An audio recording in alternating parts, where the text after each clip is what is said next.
হয়, মোৰ সৈতে চাওক এতিয়া বৰ্তমান উপস্থিত আছে স্থানীয় এগৰাকী নেতা। মই তেওঁৰ পৰা জানিব বিচাৰিম। চব দেখা গৈছে যে উমৰাংচুৰ ঘটনাৰ পিছত অসম আৰক্ষী সঞ্চালক প্ৰধান জে পি সিঙে নিৰ্দেশ দিছিল যে 7 দিনৰ ভিতৰত অবৈধ যি লিডু মাৰ্ঘেৰিটাৰ অবৈধ ৰেডহোল মাইনিং বন্ধ হ'ব লাগে। আৰু তাৰ পাছতে দেখা গৈছে যে এনেধৰণে লিডুৰ যি ৰেলৱে ষ্টেচনত শ্ৰমিকৰ ভিৰ দেখা গৈছে। কি ক'ব এই প্ৰসংগত?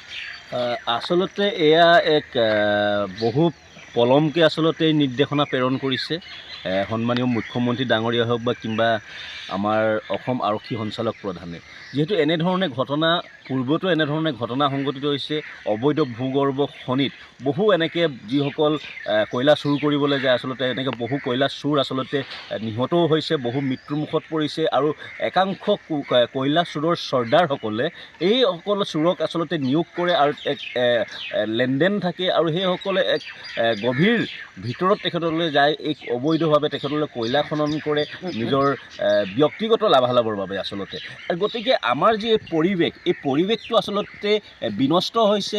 আমাৰ যি ধৰণে আচলতে উন্নয়নৰ যিটো ঢাক ঢোল বজাই থকা যি এক চৰকাৰৰ যিটো নীতি, এই নীতিটো আচলতে ধোঁৱাচাঙত উপনীত হৈছে। এইটো কাৰণে হৈছে যিহেতু উমৰাংচুৰ যি ঘটনা, এই ঘটনা আৰু মাৰ্ঘেৰিটা সমজিলা বৰ্তমানৰ যি জিলা, এই সমজিলাটো এনেধৰণে ঘটনা আগতেও সংঘটিত হৈছে। আৰু যিসকল সন্দেহযুক্ত নাগৰিক, সন্দেহৰ আৱৰ্তত থকা নাগৰিক, বিভিন্ন দল সংগঠনে ইয়াৰ তীব্ৰ বিৰোধিতা কৰি আহিছে। আৰু বিভিন্ন সময়ত আচলতে চৰকাৰৰ যদি আশেষ ধন্য নাথাকে, প্ৰশাসন যন্ত্ৰৰ যদি তেখেতসকলৰ সহযোগ নাথাকে, তেতিয়াহ'লে যদি এই ধৰণে কিন্তু অবৈধ কাৰ্যকলাপ আচলতে নচলে।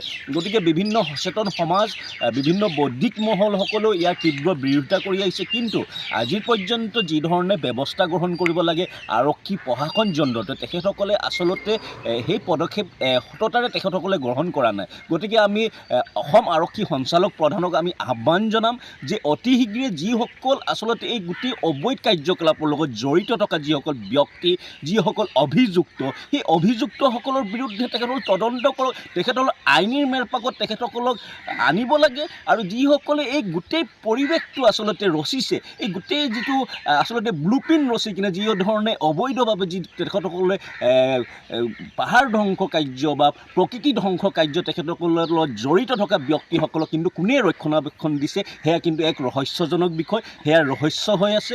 গতিকে আমি অতি শীঘ্ৰে অসমৰ মুখ্যমন্ত্ৰী ডাঙৰীয়াক আমি আহ্বান জনাইছোঁ যে অতি শীঘ্ৰে এই গোটেই ভিতৰ চৰোৱাটো আচলতে চৰজমিন তদন্ত কৰিব লাগে আৰু এটা নিৰপেক্ষ তদন্ত হ'ব লাগে। আৰু এই তদন্তৰ জৰিয়তে যিসকল দোষী সাব্যস্ত হয় সেইসকলক কিন্তু দৃষ্টান্তমূলক শাস্তি বিহিব লাগে।